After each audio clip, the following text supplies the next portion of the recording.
Hello gang, it's Jade Hamilton here again, and we're going to continue with our story today, which is Ella on the Outside by Kath Howe. But before we do that, I'm going to join in a couple of tags.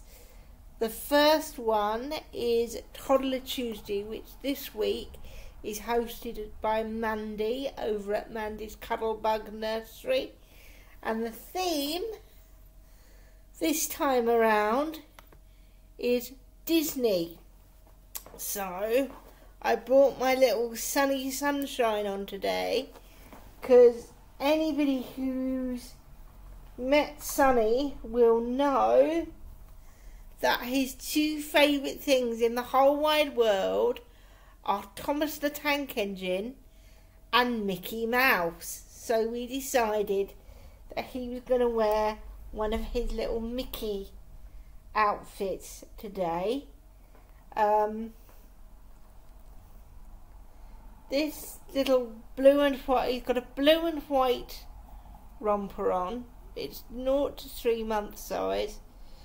It's quite long on him. It comes down over his hands. It's a bit sort of grunge teenager look, but it's fine. It's blue and white stripes, pale blue and white horizontal stripes. And on the front, if I lift Sonny's bib up and turn him so that you can see, there's a little grey-blue patch that says Mickey, with Mickey Mouse's face on and Mickey spelled out in red and navy. Are they red and black or red? Red and navy blue. Red and navy blue letters. This is from a brand called Saint Bernard, which I'd never heard of. I got it off Vinted, I think, for a couple of pounds. But Sonny absolutely loves it. Don't you, buddy? Yeah. We're also doing Teddy Bear Tuesday because Sonny is a teddy bear, and that's with our lovely friend Linda at Linda's Romper Room. If you haven't subscribed to... and while I'm here, I'm also going to tag in my lovely friend Jay and her tag New Doll Clothes, because this outfit is one that you're seeing on Sonny for the first time. The only thing that isn't new are his little high tops. He's got little blue Converse style high tops on. They're a bit long for him, but he loves them, so. Right. If you haven't subscribed to Linda or to the 4 ladies that do Toddler Tuesday, so that's Sam at Reborn Love Babies, Renee, her sister at Renee's Reborns, Cena at Cena's Dolls, and Mandy at Mandy's Cuddlebug Nursery. Please do. They're lovely, lovely people with lovely, lovely babies, and they do so much for this community, and they've made me feel incredibly welcome. So do give them some love if you can. Also, do drop Jay some love, because she is wonderful and has been so supportive of this channel all through. And she's a fantastic lady, and she's so full of fun, and she's got great taste in clothes. So if you're like me and you love seeing babies and dolls and bears and things in beautiful things, go over there and do check her out. She's great. Okie dokie. Now it's time for our story. Hold on, let me see if I can. Yeah, let me see if I can get that up. Yes, I can. I've been efficient today. Brilliant. We're on chapter 15. But as per all videos where I read, all copyright goes to Kath Howe and her publisher, which is Nosy Crow. I own absolutely nothing. Make yourself comfortable. Grab yourself a drink if you need one. Grab an extra blanket if you're chilly. Make yourself really comfy and we'll get going. As I said, we're on chapter 15, which is called A Notebook Leads to Trouble. Right, here we go. Dad, I wasn't rude about it and I didn't argue with Mum. I don't care about stupid trampolines, excuse me. Mummy's teeth are all wonky today, aren't they, Sonny? Yeah. Mummy's sounding funny, isn't she? Yeah. It's just, why does Mum say we'll see when she really means no? Because it makes Jack think she might be going to say yes. I like Mum's chopped off haircut too. She says she's still getting used to it. I didn't know Grandma came to visit you. She rings Mum sometimes, but Mum always hangs up. I took a close-up photo of some swans on the river. Do you like it? Swans' beaks are so long. Did I tell you that my uniform is green? I think orange is my favourite colour. Why don't people have orange cars? We would never lose our car in a car park like we did in Edinburgh. Or maybe we could have stripy or spotty cars. I would choose an orange one with purple stripes. Maybe it's too difficult to draw the straight lines for the stripes. Jack says he hasn't forgotten you. You don't need to worry about that. Ella, kiss, kiss, kiss. As half-term got nearer, we had an activities day at school with lots of sports. The teachers made us hold up the sides of a huge coloured parachute and run underneath, so it made a cave. We all cheered and ran races. One game was to see how far you could throw a welly, and Stiggy's throw went spinning wide and high and hit Mr. Ponting, the caretaker, but he just grinned and threw it back. I sat on a bench with Lydia and her group while the races were happening, waiting for our class to be called. Molly Gardner was sitting on her own, writing in her notebook. Mr. Hales called us for the hurdles. I'm not very fast at running, so I didn't get chosen for the finals, but Molly did. As she was about to run, she pressed her notebook into my hands. Please look after this. She stood quietly and then took off, dashing over the hurdles, her legs dipping and flying. Lydia grabbed the notebook. She unwound the lace. I looked too. Pictures, sketches. A lot were of Nelson. Nelson hopping, Nelson sitting, his nose, his face. Well, that's useless, Lydia said, thrusting the book into my hands. I thought it was a diary. She hadn't written anything. She skipped away. The next race was just ending. Zamir flew so fast across the finish line that he couldn't stop, and he ploughed into a table of teachers keeping score. Everyone was laughing. I watched Molly run. I wish I could take a photo, capture the moment when she flew, the high point of each jump.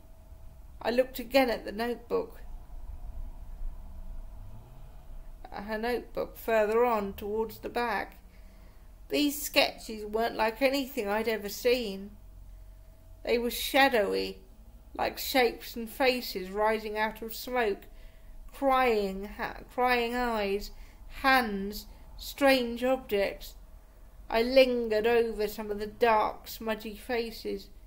They seemed to be calling out to me.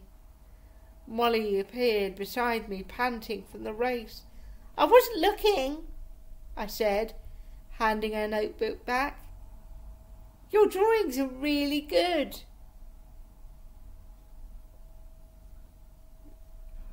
Molly flushed, wrapped the lace around it over and over. "You should come to art club," I said. Next time I went to art club, I met Molly at the door.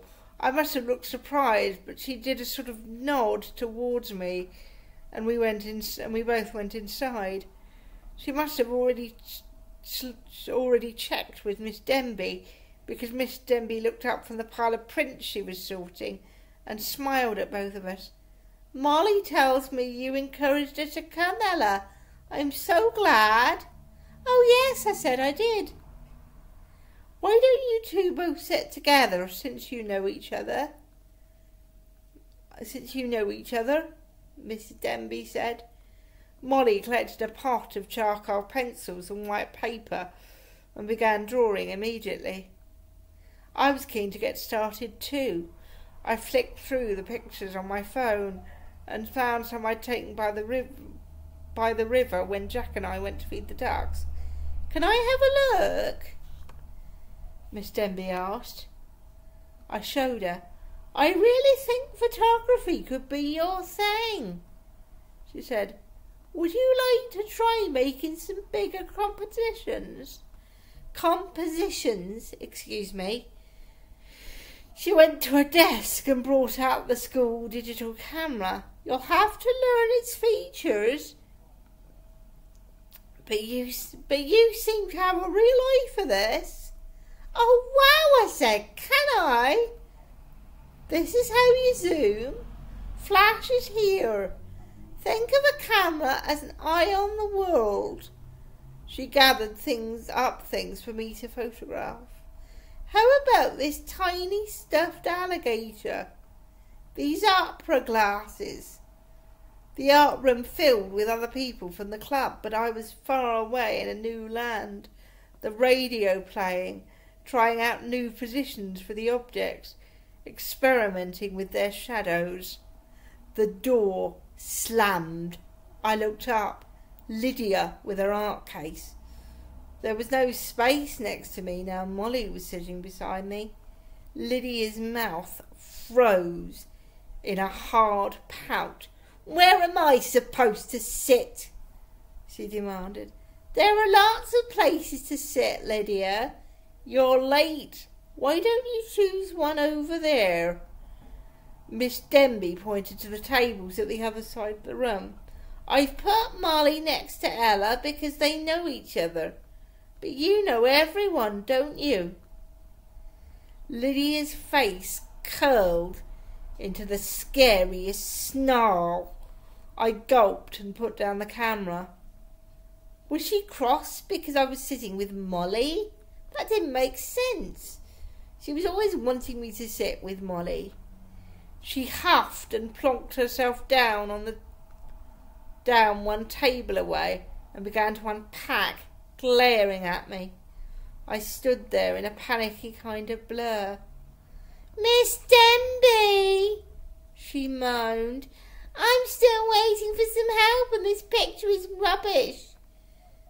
Then a few minutes later, "Miss, someone's taken my green ink and Mum will have to ring the school." "What's that, Sonny?"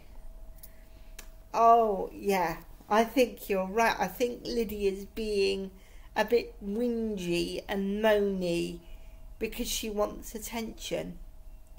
"And why do you think she's so cross about Ella sitting next to Molly?" "Ah, because Ella's doing it when Lydia didn't tell her to." "Oh, I see. Lydia only wants people to do things when she tells them to do them, doesn't she?" "Yeah, you're right. She is very bossy. I don't think I like Lydia very much." I used to go to school with quite a lot of Lydias. They used to drive me mad.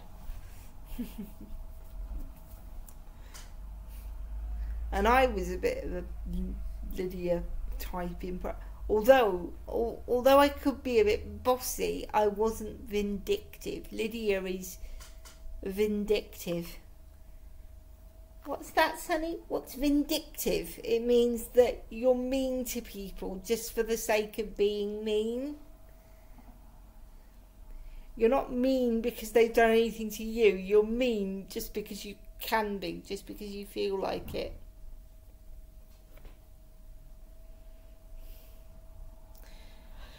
I tried to think about the little alligator, the way its stiff body made shadows on the pale grey table, but my heart was hammering and the camera kept wobbling. What's that, Sonny? Why does the camera keep wobbling? Oh, I think it's because because she's so nervous about Lydia and her temper, her hands are shaking, so the camera keeps getting all wobbly.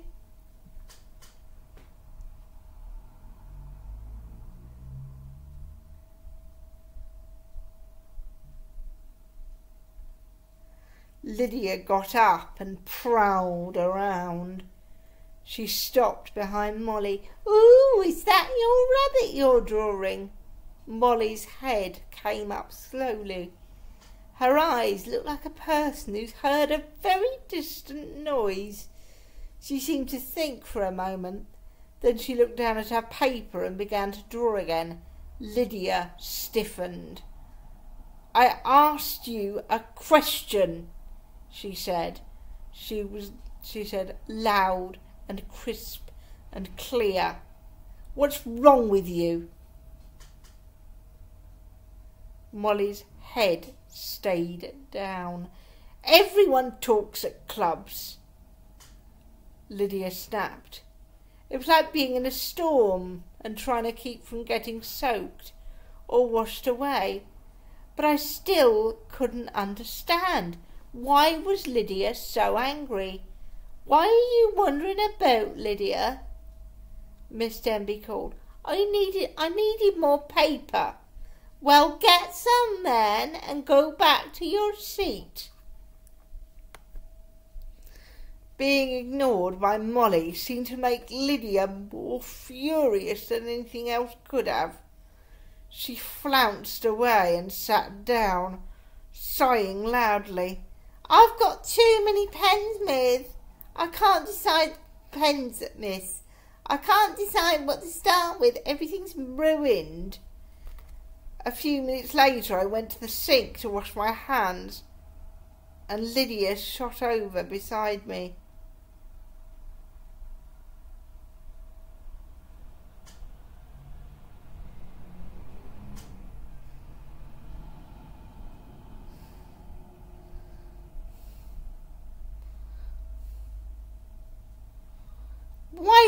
Why is she here? She hissed. Molly's really good at art, I whispered. I thought you'd be pleased. She is not good at art. Lydia looked as if she was going to explode. She is rubbish at art. My heart hammered. Sorry, I said. Do you want me to sit next to you? It's too late. I don't care where you sit. I scrubbed at my wrist under the water. I'm really sorry. I just saw Molly's notebook at the sports day and I thought her drawings were, really good. Well then, you're stupid, Ella Mackay. Lydia flounced away and sat down again. I walked slowly back. Molly was still carrying on with her soft, careful drawing, not looking up. What was Lydia going to do? Chapter 16. Watermelon Girl.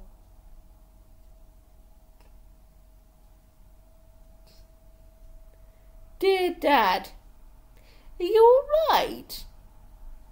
The bad thing you did, the stealing, why did you do that? Where's all the money gone? Did you buy something? I could take it back. If you say sorry and promise never to do that again, will they let you come home?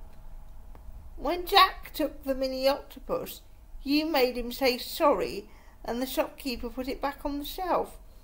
I don't want to have extra money. I could stop having sweets, not chocolate, and if I told Jack he would stop too. That would make a lot of money. I'll ask Mrs. Reynolds to do it.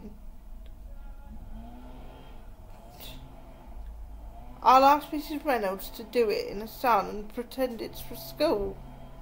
Could we save up? How much? Love Ella, kiss, kiss, kiss. Next day in Willow class, I sat with Molly and Bryony as usual after the math, and oh, goodness gracious me. I don't know what is wrong with me today, Sonny.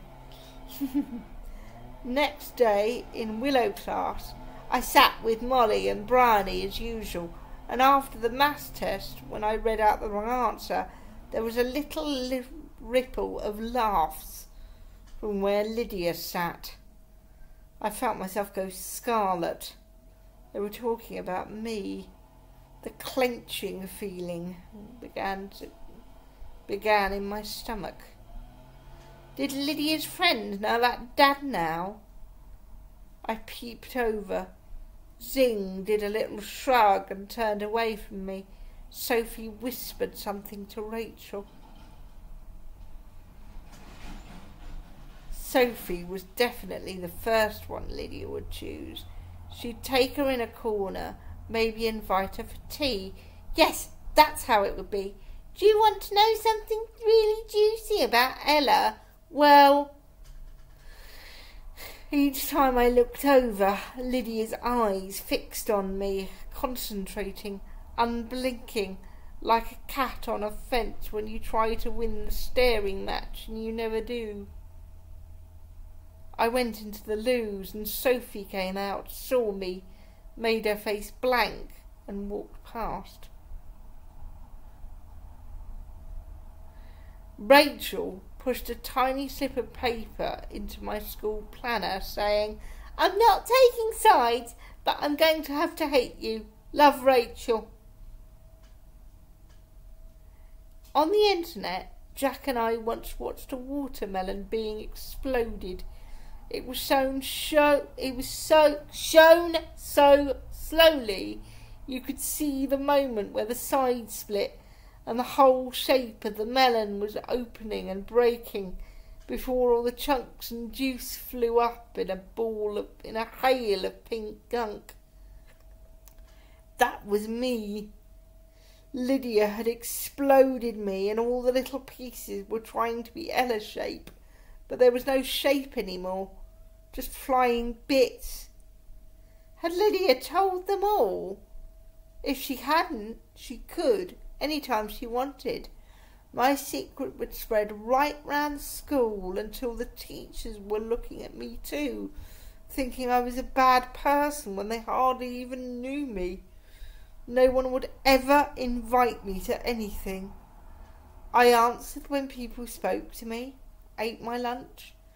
I even did some colouring with Bryony. But I wasn't a proper whole person. And how could I go back to art club again after half term? Maybe I should just not go. Or ask Molly to stop going? Would Molly leave the club if I asked her? What did Lydia want me to do? How could I make her like me again?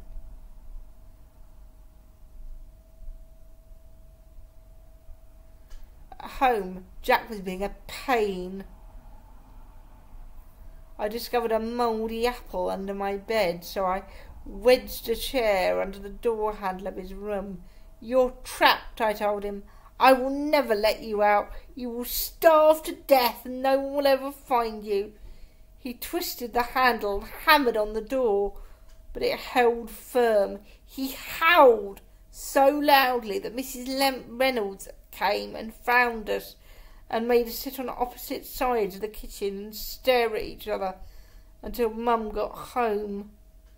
Mum was furious. She made me say sorry and threatened to take my phone away. We broke up for half term. A whole week with no one to play with except stupid Jack and Mrs. Reynolds looking after us so Mum could be at work. Mrs. Reynolds put a plastic tunnel in the garden for Jack, but then we fought because we both tried to get inside at the same moment and the side got torn. Mrs. Reynolds said we should learn a lesson from that. Then Jack had his friend Sammy round and they ran up and down the garden screaming and throwing each other into the wet leaves, and I just stayed in my room and said no thanks when Mrs. Reynolds asked if I'd like to make fairy cakes and decorate them. She let me wander by the river while she and Jack fed the ducks, and I took lots of photos. I tried texting Grace again, but she didn't reply. I listened to the noise of my class on the first day back, so full of people calling out to her friends. I nodded to Molly and sat beside her and Bryony. I didn't look at Lydia's group, even though I could hear them giggling and chatting. I wanted them to forget me. I wanted to fade and be nobody. But at break, Lydia came to find me. "Ella," she said, "come outside." We put on our coats and walked out into the school garden. Everything was dead out there. I blew on my hands and saw my breath spiralling up. I waited for Lydia to say something. She raked her shoe along the edge of the gravel. "I've forgiven you," she said in a firm voice. "Have you?" I asked. We walked up and down and watched some infants watering the dead plants. "Yes," she said, "but I want Operation 13 to be solved. The picture you sent me is too blurry. You're a photographer, Miss Denby said." My stomach started to grip me again. "I don't understand. I want a picture of the strange dark creature, a proper photo, right into the room." Lydia had planned what she was going to say. "I know you can do it. You've been my brave Ella Criminella, and you're nearly finished. When this is all over, we'll know the truth." "But it's Molly's house," I said. "I know. Find an excuse. You'll think of one. But I don't want to tell all the others about your dad being a criminal, but I might have to if you forget to help me." I stared into Lydia's cold blue eyes. "Prove to me how brave you are," she said. "Then we'll forget everything. Start again with a new Ella." Oh dear, that's not very nice of Lydia, is it, Sonny? No. For those who haven't listened to the previous chapter or weren't able, or with the previous section of the book, Ella's dad has been found guilty of stealing some money. He used to work for a bank and he did something stupid and stole a load of money. And he was found guilty and he's now in prison. And not very many people know about this because Ella's mum has said that she doesn't want people to know because she's ashamed and she's worried about what people will think of them. But Lydia has found out about what happened to Ella's dad and she is threatening to tell people about Ella's dad and the thing he did. So poor old Ella is over a barrel a bit because she's been told by her mum that she's not allowed to tell anybody. I had to sit next to Molly the rest of that day. The sneaking thing Lydia had told me to do seemed to be in the air all around me. I would be a burglar. Miss Denby told me in art club that Aborigines in Australia believe that when you take a photo of something, you're stealing part of someone's soul. My stomach rolled and coiled. I flicked a look at Molly working quietly beside me. She seemed to feel my eyes and looked up. I wished I could tell her all of a sudden. Would she understand? No, of course she wouldn't. I looked down at my paper again and saw her sigh. Don't ever go in my house, she said. I would tell Lydia no. I rubbed my wrist with my pen. Forward, back, forward. Lydia had said, start again with the new Ella. If she did forget about Dad, people in my class might like me. Moor Lane might be home. I might get invited to someone's house for tea. Tears started in my eyes. Lydia hadn't said anything about coming for tea, had she? She was making me go to Molly's house and take the photo. But it wasn't fun. Had Dad felt like this about the money stealing? He must have, wasn't he? Did he go and get the money on a dark night like burglars in stories? Did he carry in a big dark bag? Creeping, sneaking. My whole body turned hot. I would take that photo tonight. I realised suddenly that lots of my class were staring at me. I must have been scraping at my hand with my pen lid. A jagged V of skin had started to bleed. I looked at the sore place, pulled my jumper over it. Are you all right, Ella? Mr. Hales asked. Yes, I just can't do number 6. My head went down to stare at my page again. We'll go over them in a minute, Mr. Hales said. Chapter 17. Surprise! Dad, have you got friends in prison? Please could you tell me their names? I'm wondering if we could come and see you when it's Christmas. I think we should come. If we're staying at Grandma's, we'll be near you. I looked on a map. Or could you have a holiday from being in prison, just for a weekend or something? Love, Ella. What's that, Sonny? What's that? Do people in prison get holidays at weekend? No, I don't think they do, darling. Although, if you're in prison and you've been very, very good and well behaved while you're there, which it sounds like Ella's dad is being, you get to go on something called day release, which is where they take you out of the prison for a day and you go either to do a job or you go and you do things out in the community around the prison, so that you can, when you get outside the prison again, you can go and do those things, hopefully, when you're, as part of your, it's called rehabilitation. You're allowed to go out and do things outside in the community if you've been well behaved. So it will help you be a better person when you get outside again. A long evening with Mrs. Reynolds fussing over our homework while I waited for the dark. At 9:30, after Mum had come to say good night, she went back down and started typing.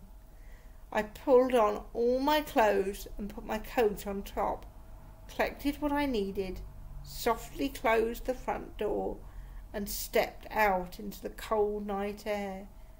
Street lamps made pools of light. There was nobody about. The car drove by, its bright headlights sweeping on and down and away. What would I see in the darkness inside the maze? I remembered the camera in the art room, the feeling of the camera's eye looking, choosing, like a fox on a dark night hunting for food. It wouldn't be me taking a picture.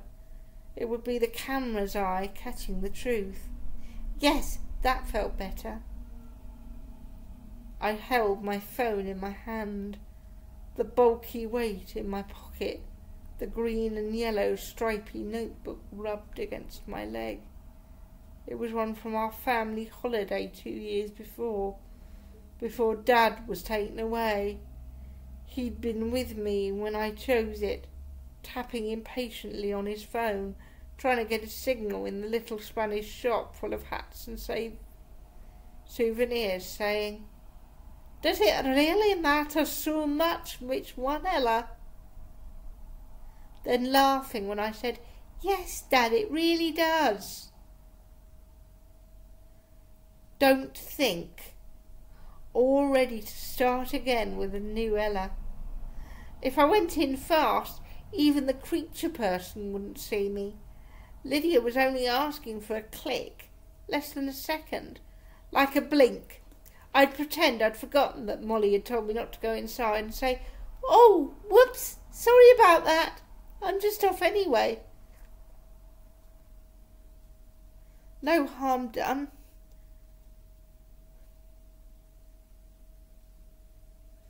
Mum would never know I'd told Lydia about Dad. No harm done. I turned into the line of garages, pulled myself up over the fence, scraping my legs on the drying wood, and fell. Ow! I slid between Nelson's cage and Molly's fence and pushed through the long grass. Nelson must have been listening to me. The back door wasn't locked. The kitchen smelled sour, like an old cloth. There were jars and packets on the surfaces. I opened the door into the hall, a hush like a library. My legs felt all wobbly. Here it was again, the feeling of all the piled up things closing round me. A wardrobe blocked my way. I stepped round, crashed against a chimney pot. A web trailed into my mouth. Yuck! I switched on the torch on my phone. I gazed around, trembling beside some huge piece of furniture with carved figures on it, faces with wide grins, snakish, leaping. I spun round. A rocking horse wobbled above me, its bright glaring mouth ready to swallow me. My heart did a dance of terror. The spectre of Molly's mum would rise up, pointing her bony finger, and kill me with a single glance. She would curse me. She would take me prisoner and drag me down with her, to curl forever in the seashell deep. The piles were alive, creaking softly like the grim walls of a palace. In the front room where I first saw the curled-up figure, I flashed my light into the gap between the furniture. Nothing now, just an old fireplace and a rolled-up carpet. I shrank back to the hallway. Faint light was coming from upstairs, muffled sounds. Upstairs, then.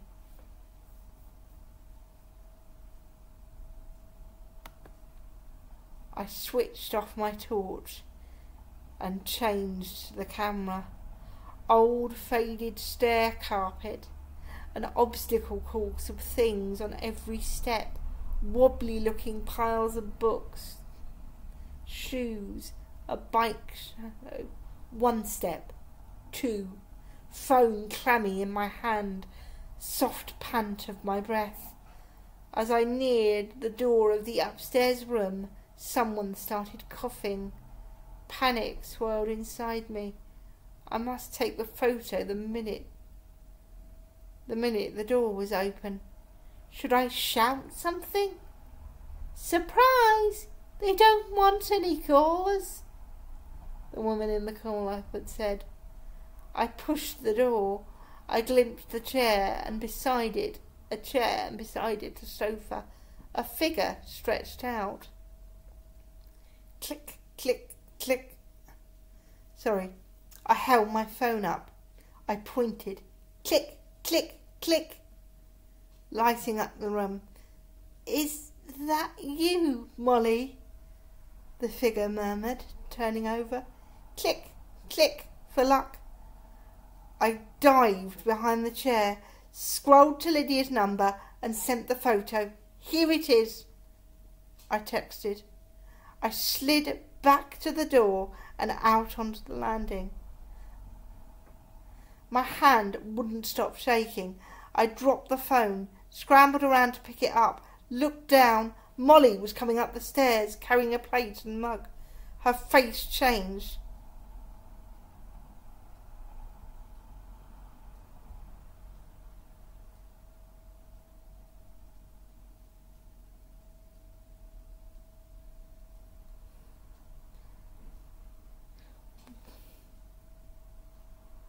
She glared up at me.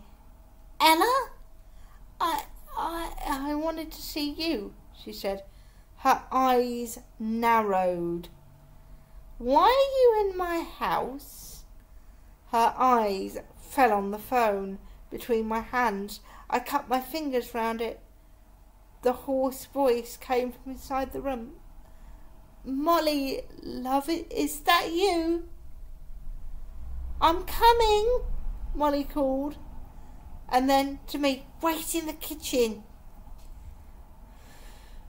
There in the dark at the top of the stairs, I clicked on the photo I'd sent to Lydia.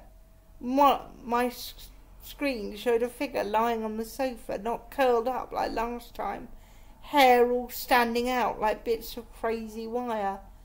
A woman, chalky thin face, trailing black dressing gown thing, long white fingers.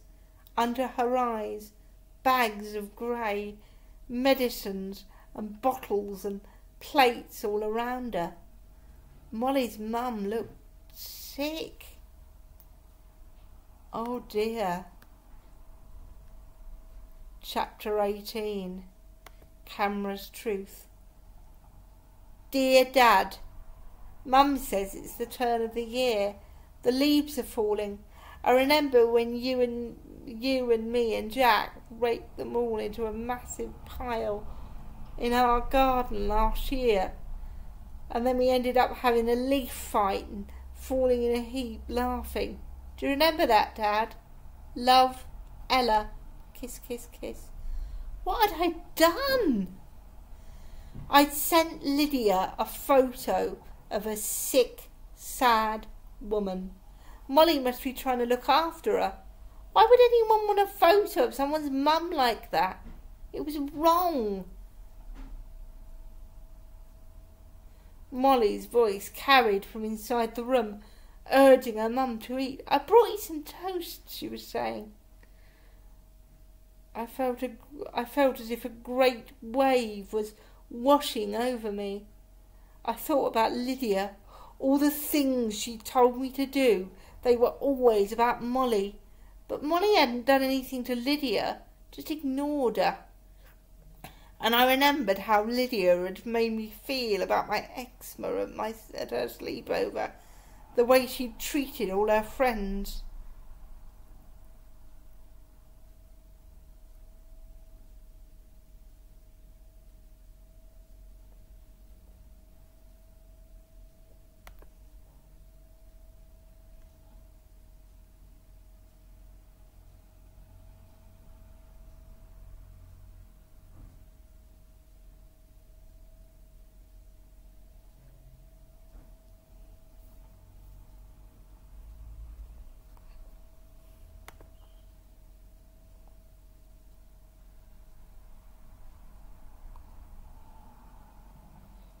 I found my way back down the stairs to the kitchen and clicked on Lydia's number.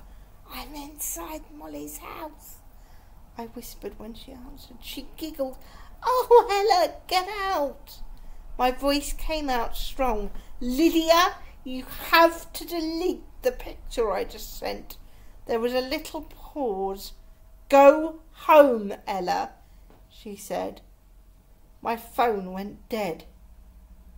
I texted her, "Delete the photo. Don't show it to anyone. It was a bad thing to do." I waited for Molly. When she came in, I held out the stripy notebook. "I brought you this," I said, "for your drawing." Molly sighed. She turned the bright notebook in her fingers. "I told you not to come in," she said. I sounded very tired. "I'm sorry," I said. "I understand now." Molly went to the sink and put the plate and cup in the washing up bowl. "That's your mum, isn't it? You told me she was busy collecting furniture and—" Molly interrupted. "Mum's not well." She looked down into the sink. "Can I tell you, Ella? I feel as if I can, but I don't want you to talk to anyone else." No wonder Molly didn't trust me. I had another thought too.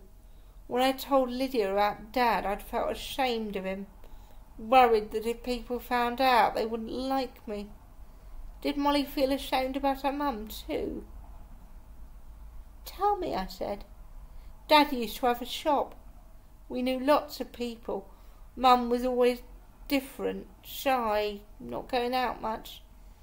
Dad had an accident in our car and he was killed. That was more than a year ago. Since then, Mum won't leave the house at all.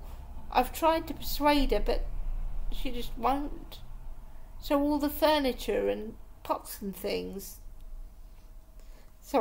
is all the furniture and pots and things from your dad's shop?" "Yes, it's closed.